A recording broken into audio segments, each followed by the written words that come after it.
What's going on, everyone? It's Real Estate Christian, the buyer's expert. Today, I'm with the one and only Sandra Flores, your Texas Realtor. Sandra, thank you for coming by. I'm happy to be here. All right, great. So today, we're going to have another interview.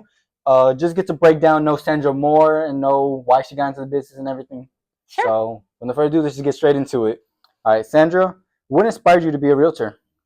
I have to be honest, I have had a journey in real estate. I started as an insurance agent. I really started for a personal reason. I had just had a daughter. I was going through a divorce, and my brother said, "Hey, this is the business for you." So I really got thrown in at the deep end of the pool. And from there, my transition has been an agent, built my brokerage, sold my brokerage, partnered with a home investors franchise owner, and we built a multi-million-dollar business within about a 5-year time frame. And from there, really just realized, like, if I'm doing this without a license, imagine what I can do with a license, right? And that's where my journey as an agent actually started, after I've done, multiple transactions as an investor on both sides. Okay, so you had a very crazy journey. I mean, you started with the insurance, yes. then just a Investing, lot. yeah. How do you stay ahead in such a competitive market? Consistency. I would say, as a business owner, as an agent, it's just being consistent. How you stay ahead is you do what most people are not doing, and most people are not being able to say, disciplined, consistent. And when I say that, I mean like in every area of your life, right? Not just marketing. I mean your spirit, your soul, your body, like all of these things. Discipline really is my competitive advantages. Have been known to be very relentless is the key word. I think it drives from my stubbornness, but I use it as a gift, and my relentlessness allows me to keep pursuing past all odds, all objections, all pushbacks. Gotcha. So just stay consistent, continue doing what you're doing. What helps you stay consistent? My joy. Your joy? Yeah. Every morning when I wake up, I am just thankful. I actually, before my feet hit the ground in my bed, I love my life. I love my life. I'm thankful for everything that will happen today, that happens for me and not to me. Like, I really believe in that. I have to be the balance. And my spirit, I'm a very faith-driven person. So between me and God, we have a lot of conversations. And so I release that way versus, through other things that people will say, well, that's not the Sandra I know. So you stay consistent or you stay ahead just by being consistent. Has there ever been a time in your life in real estate or as a realtor where things wasn't moving? I mean, either the market's bad, you just couldn't get a seller, a buyer. How did you push through that, and what helped you continue going on? The reality of it is, team is everything. Community is everything. I've been so fortunate to be surrounded by amazing industry leaders, partners, as well as mentors. And that's what keeps me staying ahead, is because it's the harsh reality of that. Yeah, any time that we invest in the industry, it's not going to pay overnight, right? Our ROI in everything that we do, it absolutely is a realistic turnaround of 3, 6, 9 months. I have a story of several clients in which I followed up for years. And when I say years, I mean, I had a client call me about 2-3 weeks ago that I have been in communication with for over 5 years, right? And so what keeps me ahead and what keeps me in the down times is just remembering, like, I got to stay surrounded. Don't get distracted, right? I would say don't get distracted during the slow times. Don't get distracted when things are not happening at the times that you want, because it's easy for us to say, well, maybe I'll just pick this up, or maybe I'll just pick this up, or maybe I'll try this and try to get a little now money. The reality of it is, it's never going to be now money if you don't make it a priority and just stay focused during the slow times. Gotcha. So even during the slow times, I mean, you just continue pushing harder as if it is the fast times. I mean, you just got to keep going. Yes. So consistency is very important in you and your real estate. Yes. Okay. What is your most difficult client in real estate? I think the biggest file I closed had 12 heirs. 12 heirs? 12 heirs that all had to agree on selling the home signing the documents, and they all came to title too. Mm-hmm. Each of them wanted to show up so they can get their check when they left. So being able to maneuver those conversations, I would say, would be the biggest challenges. Everything else after that is pretty easy. Yeah, I figure. I mean, after dealing with 12 heirs, I can't see nothing harder. Like, your first ever business. Sure. How was your schedule like? Oh, there was tons of sacrifices. I worked from home, right? Then the reason my first business was an insurance agent, right? So I worked from home. My family understood that even though I'm home all day, please don't come home expecting food to be cooked, laundry to be done, the house to be clean, because I was in my office. I was working. So dividing those lines, even my daughter at a young age, she would want to come in my office and play, right, during my business hours. And we had to have this communication of, she was 2-3 years old, saying, hey, mommy's office is open. So if you want to be in mommy's office, I need you to make sure that you stay quiet. And if mommy's not on the phone, I can answer some questions. But when mommy gets out of the office and I'm off work, then we can play, we can have fun, we can do whatever we want to do, right? So that really was having your family understand those boundaries, because let's be honest, they're going to be your biggest supporter. But as hard as this is for me to say out loud, they also can be the one that is the biggest, like, why are you doing this to yourself? Why are you making these sacrifices? You could go get a job, you could do this. So they mean well, but the reality of it is, like, only you can keep the vision in front of you. Only you can keep that alive.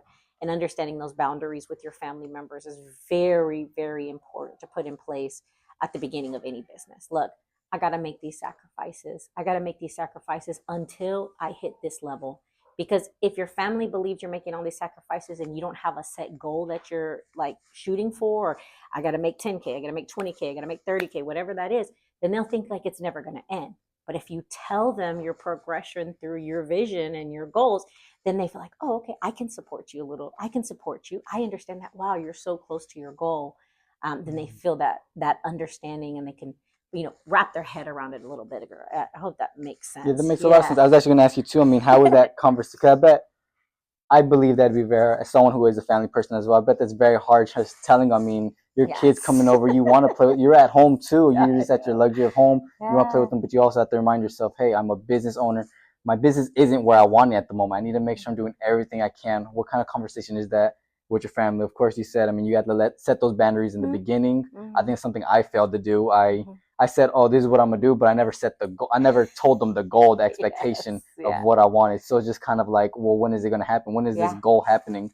And the reality is that personally, as a business owner, my goal is always moving, right? Because I am my own biggest competition. I'm not a type of person that gets jealous on social media or this or other people. I am my biggest competition. So I only compare myself to where I was and where I am and where I'm going, right? So you're right. You said something very key, is most family members, if we don't give them a logical, like, milestone, then for them, they never see it. In our mind, we see it, we see the progression. But if we don't specifically put some factual, logical data behind it, then that's all they're going to believe. You're always working, you're always on the phone, you're always on your computer, right?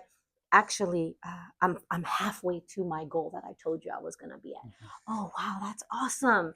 They support you more. They can see the results more when you do put those milestones down. And sometimes it's for them and sometimes it's for you, but it's definitely a great balance. No, yeah. What makes you stand out most as an agent? I am the same no matter who is looking. If I'm with my family, if I'm with my client, if I am in Jamaica Beach, like I am truly, truly an authentic person, and I show up as my best self wherever I am. Not to be fooled that we don't have days that we're discouraged, not to be fooled that there are not days where we're like, why are we doing this? What are these sacrifices for? But I am centered by being my authentic self, no matter who is around. I don't have to put on different faces. And that's the best thing I would say. What makes me stand out is I am consistently the authentic person. that I show up on social media versus if you see me in person, if you see me in church, or if you see me at a networking event, right? Consistently that person. And I believe that's what makes me stand out, is being authentic and Very true. authentic. Okay, that's great. And then, has being your true authentic self ever been a struggle, or like? Absolutely. Even in the interesting way is I've had people tell me, like, there's no way you can always be that happy. There's no way you can always be that joyful. There's no way you can always have that energy. Like, it's almost my light can be too bright for some people sometimes. And I used to think, as a younger Sandra, let me dim my light a little bit. Then I realized, like, actually, no, it's a gift that I was given, and maybe I'm here to shed that light, to sprinkle a little bit of that on someone, because you never know when the last time someone had a smile, the last time somebody just genuinely looked in their eyes, the last time that someone asked genuinely, hey, how are you? And so it is a challenge. It is a struggle, because some people think that I'm being fake, and I am actually This is you 24/7. this is me all the time. And so it can be a challenge, believe it or not, where people are questioning my authenticity just because of my consistent energy that I carry. Okay, gotcha. And let's go ahead and wrap up this interview. We're coming Yeah. towards closing, but before we do leave, I did really want to ask you: is there any books that you recommend? Oh, what a great question. I am obsessed, and I say obsessed, but I really am. I love biographies, like about people's real life, right? Like their real challenges. And why I even love this opportunity to, to have this with you. David Goggins, if you need to be slapped around, and be told the cold, hard truth. David Goggins, you say book, but really author. I'll talk about that. He is raw. He is authentic. He is who he is, no matter, once again, who's looking, and just understanding the challenges that he came through. He has a couple good books out. I always keep Atomic Habits close by. Atomic Habits is one of those annual, like, okay, am I keeping going? Am I keeping in alignment of those things? So off the top, those are two that I would say are definitely a core foundation of keeping me balanced.